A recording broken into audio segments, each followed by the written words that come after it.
Très chers frères et sœurs nord, sud, de l'est à l'ouest, bonjour, bonjour, bonsoir. Je vous souhaite un excellent dimanche. L'homme qui vous parle est guidé de conscience dans les Scorpio. Je le dis toujours, je suis libre de ma conscience, mais guidé de bon sens. Il y a un homme que, ma foi, j'avais une très mauvaise appréciation de lui lorsqu'il rejoint le système en place. Cet homme s'appelle tout simplement Jean de Dieu Momo. J'ai l'impression que un nouveau front s'ouvre contre les hautes instructions et que Jean de Dieu Momo devient le Samuel Eto'o bis contre les hautes instructions. Lorsque je vous dis que je suis libre de mes pensées, ma conscience, et que seul le bon sens me guide, vous allez vous rendre compte que je ne me place pas, je ne suis pas un clivant, je ne me place pas sous un angle pour juger les gens. Je me reste sur les faits. Parce que l'objectif au bout du compte, c'est quoi? C'est que le résultat soit pour le bien de tous les Camerounais. Quand on guide de bon sens, c'est que quand on ne le guide pas par rapport à un clan, mais c'est par rapport à ce qu'il fait. Lui-même, par rapport à ce qu'il se présente. Eh bien, mes chers frères et sœurs, quelque chose est passé il y a quelques semaines qui n'a pas intéressé les Camerounais de tous les côtés. Et il me semble que ceux qui sont plus actifs pour nous faire comprendre qu'ils savent la direction que le Cameroun doit prendre à Pelpobia. Ils devraient donc être actifs lorsqu'il y a des actes qui sont posés dans le sens qu'ils prétendent amener les Camerounais. Jean de Dieu Momo a eu le toupet d'écrire une correspondance au SGPR, alias Hautes Instructions, pour lui faire comprendre qu'il ne signerait pas un engagement de décaissement de 1 milliard, je ne sais pas où, 34 millions de francs CFA pour une affaire, donc tout le monde, d'ailleurs même qui n'est même pas connu des Camerounais. Cette gestion est opaque de l'argent du contribuable du Camerounais devrait être l'objet même du combat des Camerounais. Mais les Camerounais se sont retrouvés à combattre pour défendre quelqu'un, des gens, soit-ils des leaders. Mais ils ne combattent pas pour eux-mêmes. Parce que tous les scandales financiers que vous voyez qui se passent dans ce pays et tout, c'est les scandales qui touchent directement le peuple camerounais. Mais vous allez vous rendre compte que tout ce qui touche directement le peuple camerounais n'intéresse pas. Mais ce qui touche les leaders de chacun dans son coin, c'est ça qui est important. C'est-à-dire qu'on peut sortir de nos maisons parce que le clan d'en face dit ceci par rapport à ainsi de suite. Mais on ne sort pas des secondes parce que l'acte qui est commis est un acte anti-citoyen et en tant que citoyen, il faut qu'on se lève ou alors qu'on applaudisse celui qui a commis cet acte. Comment voulez-vous qu'on parle des gens de Dieu Momo alors qu'il n'est pas dans le clan de ceux qui sont de force de changement et qui pensent que le changement, ce n'est que leur leader. Si ce n'est pas leur leader, aucun changement ne va. Tu ne peux rien faire dans cette république qui soit positif à leurs yeux si ce n'est de leur gourou. C'est ça qu'il est question. Vous voyez donc qu'on a embrigadé les Camerounais dans cette histoire de clan et par-dessus tout, ce sont les intérêts qui sont dilapidés, qui sont embrigadés. Et ma foi, ils n'ont personne pour les défendre. Parce que les personnes dont ils disent, ils prétendent être, eux, ils défendent, ne peuvent pas les défendre. Parce qu'il faut que les Camerounais arrivent au moins à comprendre ça. Lorsque vous passez le temps à réfléchir tout simplement à soutenir un individu, qu'il soit-il leader ou quoi que ce soit par rapport à ce système et vice-versa, vous n'êtes pas en train de sauvegarder vos intérêts et les intérêts des citoyens. Vous êtes en train de sauvegarder les intérêts d'un individu. Vous n'êtes pas des patriotes. Et mon combat, c'est un combat patriotique. Je suis nationaliste, fier de l'être et jaloux de sa patrie. Je ne peux pas laisser les problèmes de ma patrie pour s'intéresser aux problèmes d'individus lambda. En rapport, quelqu'un va me dire, parce que ici, c'est là que tu trouves tous les cancres. Comme je parle comme ça, quelqu'un va me dire que mais tu supportes Samuel Eto'o. Je dis encore, et je le répète et je le répète, ouvrez bien vos oreilles avec l'eau de noix de coco qui circule pour atteindre le cerveau. Je ne sais pas si Samuel Eto'o gère ou influence les décisions dans ce pays. Je vous dis, lorsque vous soutenez un individu parce que vous pensez qu'il peut prendre le pouvoir un jour, alors que cet individu ne peut pas défendre vos intérêts, la preuve, il y a des gens qui sont en prison, on les a oubliés. Il y a même des leaders qui sont en prison, on les a oubliés. On continue à faire un combat contre des personnes, entre guillemets, qui sont des belles. Oui, Jean de Dieu Momo, pour ne pas m'éloigner du sujet, a donc osé défier les hautes et les très hautes instructions.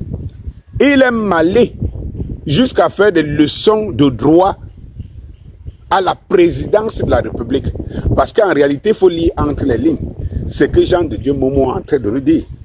La présidence de la République aujourd'hui, c'est qui dans ce pays? Est-ce le président? Non. Est-ce qualité à Jean de Dieu Momo de faire des remontrances au président Paul Biya? Donc, il est ministre de son gouvernement? Non.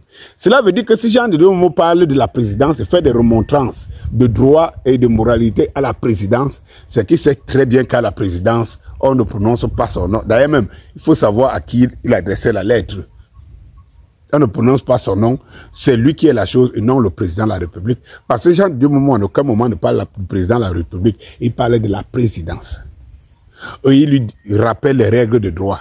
Et lui dit, lui n'a pas le droit, il n'est pas en droit de toutes les façons de signer un document où il sera responsable du décaissement d'1 milliard, près de 35 millions de francs.